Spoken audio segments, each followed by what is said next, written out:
Hello everyone, मैं हूं doctor Surabhi Solanki और आप देख रहे हैं मेरा चैनल डॉक्टर सुरभि की प्रेगनेंसी टिप्स।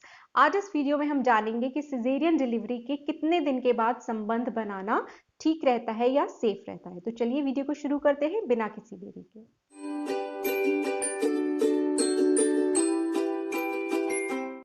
प्रेगनेंसी की न्यूज़ हर घर में एक गुड न्यूज़ बन के आती है और सभी चाहते हैं कि नॉर्मल डिलीवरी हो, लेकिन हर बार ऐसा पॉसिबल नहीं हो पाता है। कई बार कुछ रिस्क्स ऐसे होते हैं मदर के लिए या बेबी के लिए, जिसकी वजह से सिजेरियन सेक्शन करना पड़ जाता है। सिजेरियन में नॉर्मल डिलीवरी की तरह वेजाइना के थ्रू डिलीवरी नहीं होती है। उसके लिए आपके एब्डोमेन में एक कट लगाया जाता है और उसके थ्रू आपके बेबी को डिलीवर कर लिया जाता है। तो ये जो कट होता है, ये सिर्फ कोई सुपरफिशियल कट तो होता नहीं है, आपकी स्किन पे भी कट लगता है और आपके यूट्रस पे भी कट लगता है। तो इस तरीके से जो हीलिंग होती है, जो स्टिचेस हील होते हैं आपके, उसमें टाइम लगता है थोड़ा। तो करीब 2 हफ्ते के अंदर जनरली वैसे तो हीलिंग हो जाती है, लेकिन सिर्फ उतनी ही हीलिंग नहीं होती है जितनी कि आप समझते हैं, क्योंकि अंदर की डीपर लेयर्स जो होती हैं एब्डोमेन की, वहां पे भी हीलिंग होनी चाहिए, कंप्लीट हो जानी चाहिए। आपकी यूट्रस में जो कट लगा है उसमें भी हीलिंग कंप्लीट हो जानी चाहिए।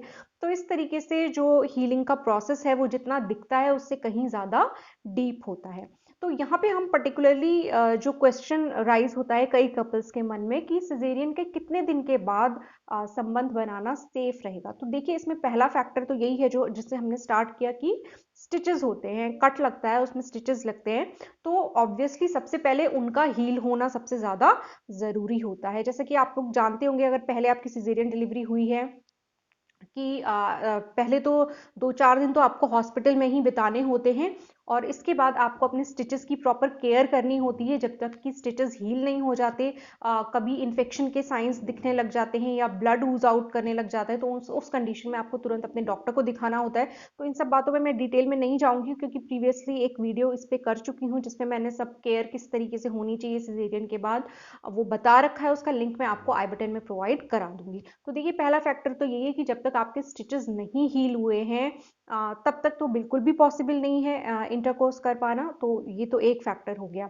इसके अलावा जो डिलीवरी हो जाती है उसके बाद, चाहे नॉर्मल डिलीवरी हो चाहे सिजेरियन सेक्शन से डिलीवरी हो, जब तक आपका यूट्रस जो है वो वापस अपने जो पुराने साइज पे नहीं आ जाता है, यूट्रस का साइज कॉन्ट्रैक्ट होने लग जाता है। इसके अलावा यूट्रस में जहां पर प्लेसेंटा अटैच्ड था, उस जगह से भी थोड़ी बहुत ब्लीडिंग होती रहती है, आपके यूट्रस में से डिस्चार्ज होता है जिसको कि लोकिया का डिस्चार्ज बोला जाता है। तो ये दोनों नॉर्मल डिलीवरी में भी और सी सेक्शन डिलीवरी में भी होता है। सी सेक्शन डिलीवरी में कई बार ऐसा होता है कि थोड़ा ब्लड कम आता है, क्योंकि ऑलरेडी ऑपरेशन के दौरान थोड़ी ब्लीडिंग हो जाती है, जिसकी वजह से वो ब्लड जो है वहां से निकल जाता है। तो थोड़ी बहुत ब्लीडिंग कम हो सकती है सी सेक्शन के बाद, लेकिन फिर भी ये जो लोकिया का थोड़ा ब्लडी डिस्चार्ज होता है, ये होता है सी सेक्शन के बाद भी। तो इसके खत्म होने में करीब कुछ महिलाओं में तो जल्दी भी खत्म हो सकता है, 2 हफ्ते के अंदर खत्म हो सकता है डिलीवरी के बाद, लेकिन कई बार 6 हफ्ते तक का टाइम भी इसमें लग जाता है। यानी कि करीब 6 हफ्ते तक लोकिया का डिस्चार्ज कई विमेन में होता है। तो एक तो ये फैक्टर होता है कि जब तक आपका लोकिया का डिस्चार्ज हो रहा है उस दौरान अगर आपने संबंध बनाया तो वहां पे इन्फेक्शन का रिस्क थोड़ा ज्यादा होता है। इसलिए बेहतर यही रहता है कि जब तक डिस्चार्ज हो रहा है तब तक इंटरकोर्स को अवॉइड किया जाए।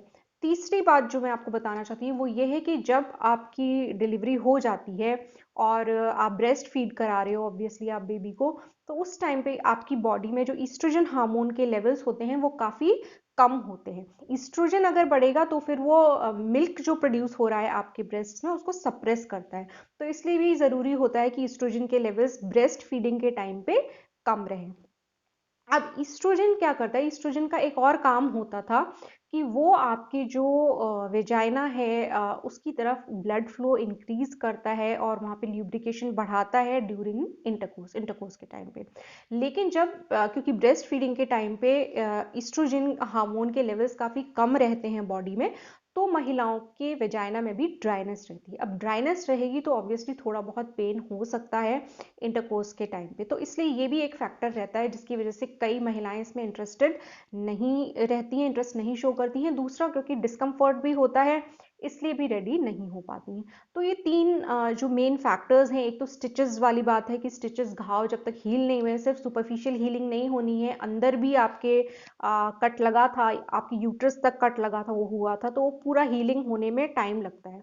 तो वो हीलिंग हो जाए प्रॉपर। इसके अलावा आपका जो लोकिया का डिस्चार्ज हो रहा है, ब्लडी डिस्चार्ज हो रहा है आपके वेजाइना में से, वो रुक जाए, और प्लस आप के जो ईस्ट्रोजन के लेवल्स हैं वो वापस नॉर्मल तक थोड़े आ जाएं, तो उस कंडीशन में फिर बेस्ट रहता है इंटरकोर्स का जो एक्सपीरियंस आपका होगा। तो अगर हम ईस्ट्रोजन लेवल्स की बात करें तो उसमें तो काफ़ी टाइम लग जाता है वापस नॉर्मलसी में आने में, करीब 6 महीने का भी टाइम लग सकता है, जो कि काफ़ी ज़्यादा हो जाता है वेट करने के लिए। लेकिन एटलीस्ट स्टिचेस का हील होना और लोकिया डिस्चार्ज का स्टॉप होना एटलीस्ट नेसेसरी है कि इससे पहले आप अपना जो सेक्सुअल इंटरकोर्स है उसको रिज्यूम करें। तो इसमें अगर हम कहें कि आपको कब तक एटलीस्ट वेट करना चाहिए, तो एटलीस्ट 4 to 6 वीक्स, यानी कि 4 से 6 हफ्ते तक तो रुकना ही रुकना है। उससे पहले सेक्सुअल इंटरकोर्स करना सेफ नहीं रहता है। ये एक जनरल बात मैंने आपको बताई। कुछ विमेन में हो सकता है कि जल्दी हीलिंग हो जाए, जल्दी भी एटलीस्ट 4 वीक्स से तो पहले नहीं ट्राई करना चाहिए। लेकिन अगर कुछ विमेन में जल्दी हीलिंग हो जाती है, या वो 4 वीक्स के बाद ही हेल्दी फील कर रही हैं, कंफर्टेबल फील कर रही हैं या रेडी हैं, तो उसमें ट्राई कर सकते हैं। लेकिन थोड़ा केयरफुल रहें। अगर थोड़ा भी पेन होता है एब्डोमेन में या जहाँ पे स्टिचेस लगी थी उस जगह पे, तो वहाँ पे आपको तुरंत रुक जाना चाहिए वहाँ पे, और थोड़ा अपने डॉक्टर से कंसल्ट करना चाहिए और कुछ दिन और रुक जाना चाहिए। इसके अलावा 6 वीक्स तक जनरली ठीक रहता है।